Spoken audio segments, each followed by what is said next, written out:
Hey guys, today's video is all about how I learned to use Anki in one day. Basically out of complete desperation of not wanting to fail my first block of medical school, and I'm so happy I did because I don't think I would have done as well had I not figured out Anki. So in this video, we're gonna cover, first off, why I was even so adamant about using Anki, having not liked it in the past. Second, how to download and set everything up in the shortest amount of time possible. And lastly, we're gonna go over how I make cards that are specific to your lectures. Quick disclaimer before we get started. Obviously, if I've been using something for 5 weeks, I am no expert on it. There's probably tons of people that know way more about Anki than I do, but I just wanted to sit down and share exactly what I did because even with what little I may know about Anki, it was still incredibly helpful for me in my first block of medical school, and I want to share whatever knowledge I gained with you guys so it can help you guys too. All right, why I was so adamant about using Anki.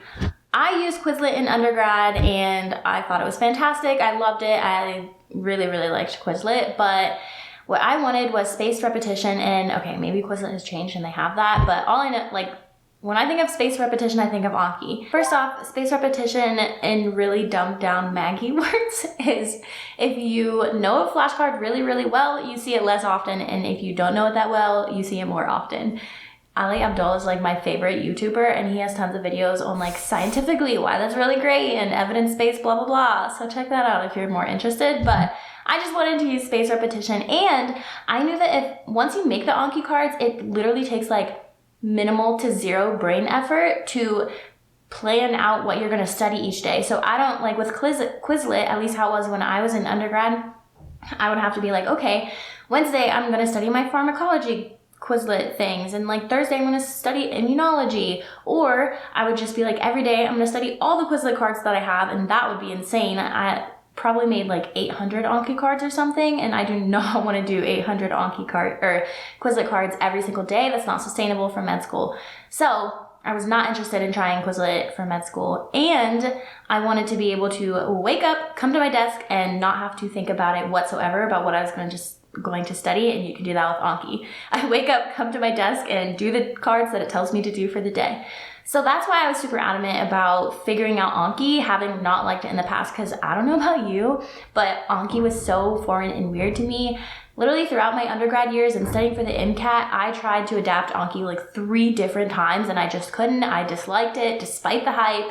Didn't like it, but that's why I was still really adamant about using it in med school. And if you've been following along on my vlogs, you might have also seen that in the first week I tried to use Notion, that feature where you can do a question and then do the toggle feature and you can see the answer. So I tried for maybe one lecture while I was in lecture, I would write out questions that I think could be questions on a quiz or whatever, and then the answer under like the toggle feature. But again, if you do it that way, you still have to put in the mental effort to be like, okay, today I'm going to study all the questions I made, or today I'll do pharm and tomorrow I'll do immunology. So again, even with the Quizlet feature, no, too much brain effort. Okay, so if you're anything like me 5 weeks ago and you don't even have Anki downloaded yet, there's 4 things that you need to do.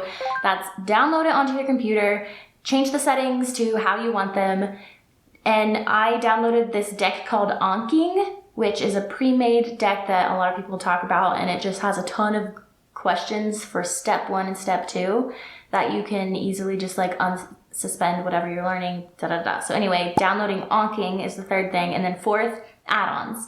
So instead of copying another YouTuber, because I don't think that seems like a good thing to do, I made a blog post of how you can do that as quick as possible. So I think his name is Zach Hiley. He has like 6 videos or something. It would take you hours to get through if you like watch them all from start to finish. So right, like I was doing this Tuesday during lecture, so I skipped to exactly what I needed. I watched one video to download it. I watched another video and just copied his settings, and I just did the settings exactly how he had them, and he explains what they all mean, and I was like, I don't have time to know what they all mean, so I just copied them exactly how he had them.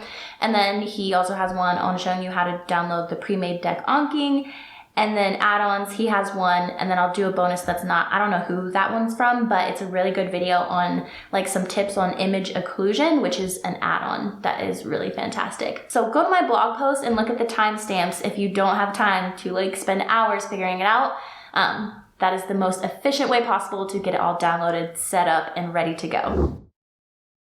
All right, guys, 2 days later, and we are gonna finish this video. So next we need to hop over to my computer, and I'm gonna show you the various ways that I make my Anki cards, which is the most exciting part of this video. Keep in mind also, I have learned various ways to be more efficient and do this alongside the lecture, which I didn't learn that the first day, but now you guys can, because my goal is to have majority of my Anki cards done by Tuesday around 1 p.m. because we learn new content basically the weekend before the week when we do our pre-work, 8 hours of lecture Monday, 4 hours of lecture Tuesday morning. So just within 2 hours of our lectures finishing Tuesday at 12, I like to have most of my Anki cards done, which means I do them alongside lecture, and I'll show you how I do that. All right, so there's 2 really great ways that I make cards during lecture that are quick enough for me to be able to keep up, because I still want to be able to listen to the lecture and actually like understand and hear what the lecture is saying, not just like be so focused on making cards that I miss lecture and have to go back, because that wouldn't be efficient. First off, when you add a card, you just click add and then make sure that it says close Anki Master V2. And then obviously a very quick way to make a card is to highlight, copy, and paste. And of course, I don't want to, like, I want to be picky when I do this. I don't want to do this for every text that's on this entire PowerPoint with 40-something slides, but this entire PowerPoint and lecture is about autoimmune hemolytic anemia, and these are the 4 major types that we're going to cover. So it's definitely pretty important to know what the four major types are caused by, or like to know that IgG is associated with warm autoimmune hemolytic anemia, etc. So whether I want to know like that it's warm or IgG, I definitely want to know that it's associated with IgG, so I'll highlight that and then click the close deletion. And then when this card pops up, that's what I have to recall from memory is, oh, okay, it's IgG. Cool, got it. I can also do 2 if I want to, another time it pops up, have it pop up and I have to think, is it warm or cold autoimmune hemolytic anemia? Gosh, that's hard to say. So I can also do C2. So this will create 2 separate cards, or I can change this to a 1. And so when this card pops up, I can guess both, but that wouldn't really have enough information in this case, but in other cases it would work to kind of hide 2 words at the same time instead of making 2 separate cards. Okay, so copy and paste, that's the first way to make cards while you're going through lecture. Another way that is even more efficient than copy and paste and so cool is literally all you do, and this is where image occlusion comes in, an add-on that you definitely need to have. You highlight this entire thing, hit Command C or Control C, click the green button at the end, and bam. The whole slide pops up, and with image occlusion, you can hide what you want to know. So instead of copying and pasting and being like, this is what I want to remember, I'll just hide these 2 things, and now that will pop up like that. And I want to know that this is associated with that, and that this is associated with complement. So there's a couple options. One, in some cases, I like to group this so that this is 1 card and I have to guess all these at once. But in this case, I would definitely not want to group. So just select ungroup. It's not right click. I don't know what to call it for Apple. I'm not used to Apple yet. And then I would probably do hide all, guess 1. So when one of these cards, this is going to create 4 cards. When 1 pops up, one of these is going to be red. So if this is red, it's like, okay, I have to guess what's behind this. It's IgM, creates the cold. Okay, got it right. And then the next time another one of them pops up, another thing will be red, and that's what I have to guess. So this is so amazing, and this is the reason that I can keep up with making lecture-specific cards during lecture and still listen to the professor while they're talking. It's amazing, guys. It's so amazing, and I have even more cool things to show you. So those are the 2 main ways, though, that I make cards during lecture. Also, obviously, I can just type in something that I heard and maybe not able to copy this, like some random fact, and I'm like, I can't just copy and paste it, close deletion, click add. I also use these tags to tag what week each thing is in. So like FP week, and then you can see that I did weeks 1 through 5, just in case. I should probably make the tags more specific, but that's beyond the point. Okay, so now there's a couple more ways that I want to show you. Because the weekends before lectures, we have pre-work. And with my pre-work, that's when I kind of spend the most time digesting and understanding the material. So sometimes I'll like draw embryology, like week 1 of how the zygote goes to whatever, and then week 2, and then week 3, etc. And I can maybe pull that up to let you know what I'm talking about. Yes. So this is an example of something I drew up on my whiteboard when I was going through pre-work videos. It was like super confusing, and I couldn't make cards right away because I wouldn't have understood what I was making cards about. So I took however many hours to digest this information, make it make sense, and then I made cards. Another thing that I've done, so obviously I can't copy and paste anything from my whiteboard, but another embryology video that I went through, instead of drawing things out, I just needed to like write it out. I needed all the info to be like in text because the whole video was like a drawing of week 5 embryo and things like that. So then what I did when I watched that video, I would start the video and then when I heard a new piece of information, I paused it and I made it into something that could be an Anki card. So let me close this. So this is from like a 12-minute video, not related to this. This is like week 5. And this is all the information that I wanted to learn from that 12-minute video. And it was just really helpful for me to type this all out and then make Anki cards. So again, once I was finished with this video and making these, I would just go in and I bolded each like different card, if that makes sense. So this is a card, copy it over and paste. And this is what I want the answer to be, or what I want to recall when I do it. And see, it's a duplicate because I already have this card.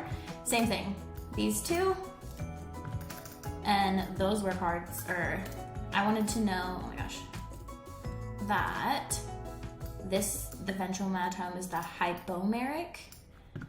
And then I wanted to know that the dorsal myotome is the epimeric. And then I wanted to know that at the same time, so I would do C1, C1. This is one card. When this pops up, I guess, okay, that's hypomeric, that's epimeric. Cool, got it, next one. And I just made all these into cards. Another thing, this one's really cool, guys. Like, so cool, it blows my mind. So sometimes when I'm going through pre-work and synthesizing information before I make it into cards, I draw it out in Notability. And after I've done that, if I make something that's like really good at chunking the information, I can take a screenshot of the thing. So this is something that I've made for immunology, things related to the complement system and preventing the complement system from activating. So I'll take a screenshot of what I drew, and then I click the square with the arrow thing, whatever that is called, to send it somewhere. And then all I do is click copy. And once that has copied, then I go back to my iMac, click add, click the green thing for image occlusion. And now it's pasting from my iPad, and I can use image occlusion to create cards. So I wanted to know that this mechanism is the mechanism of CR1/CD35, and that this is factor H, and that this is DAF/CD55, and this one, and protectin.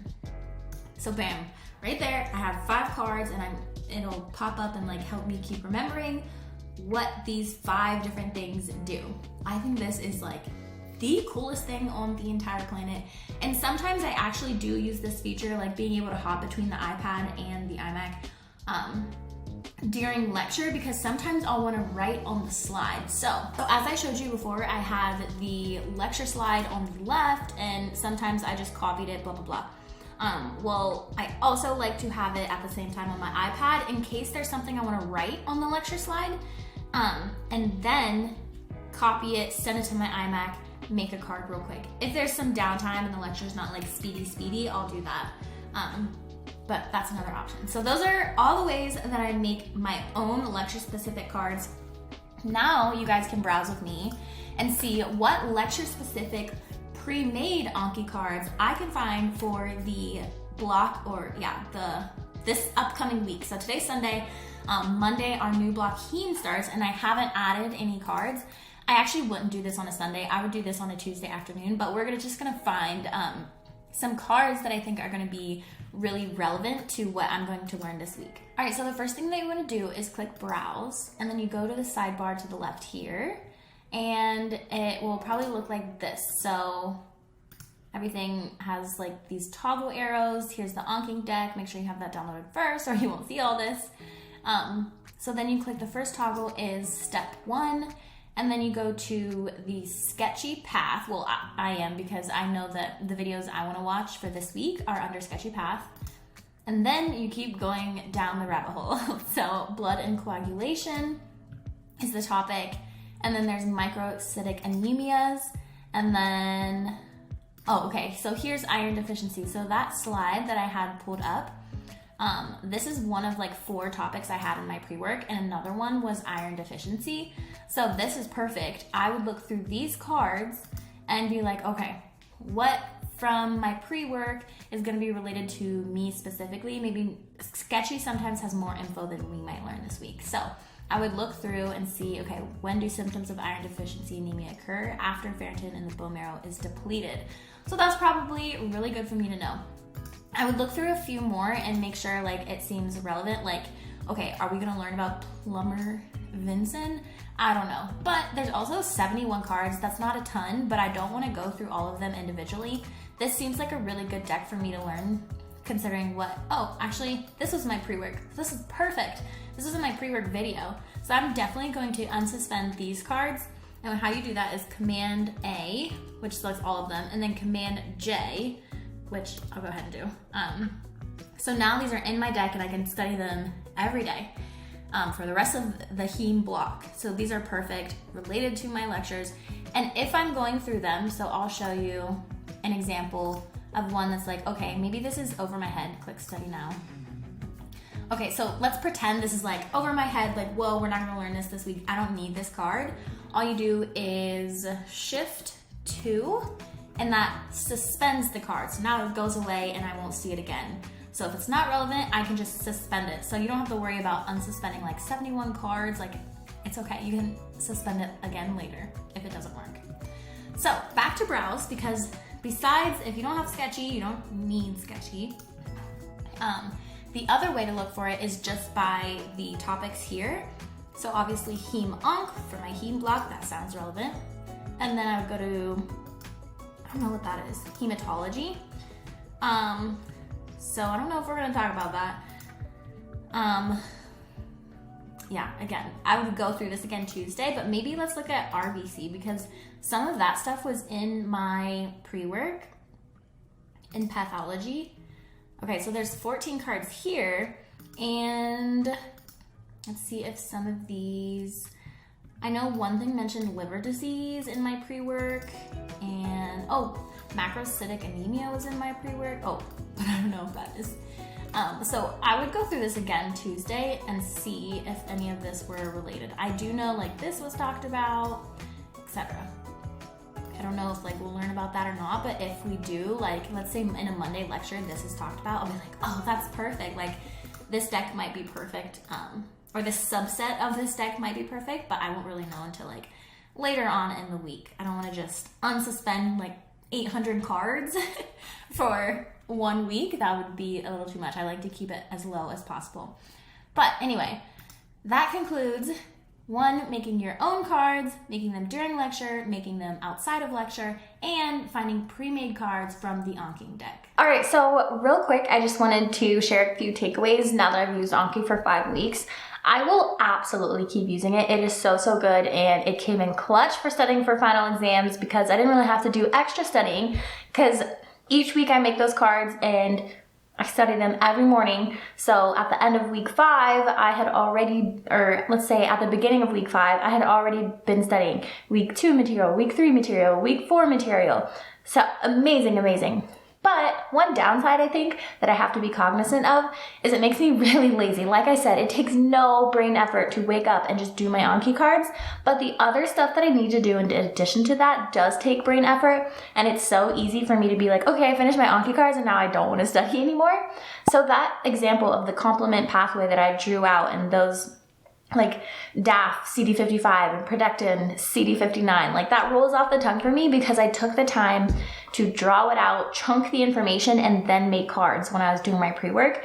And here's a couple more examples too, like, okay, you can't see it, I'll put it up on the side, but for the antibiotics that we learn and for the bugs that we learn from microbiome, like I chunked this information onto one piece of paper and then made cards about it.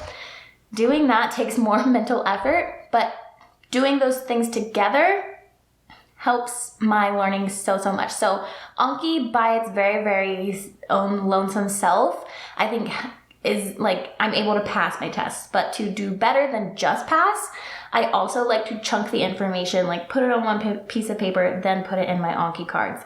I also do like, well, and ideally I'd like to do practice questions. So I got Sketchy and Boards and Beyond for practice questions, but again, like I get real lazy when I just use Anki. So that's something to keep in mind. The main takeaway is that I love it, but there's other things that I need to supplement with it to do my best and instead of like just pass. All right guys, it took us 2 days, but that wraps up this week's video. If you need to learn Anki in 1 day, sit down, figure it all out, and get to making your own cards, then you have all the tools necessary. I really hope that this video was super helpful for you. Let me know how it goes, and let me know if you have any questions in the comments below. I'll definitely do my best to answer them. Be sure to like, subscribe, follow along on Instagram, and all that good stuff, and I will see you in the next one.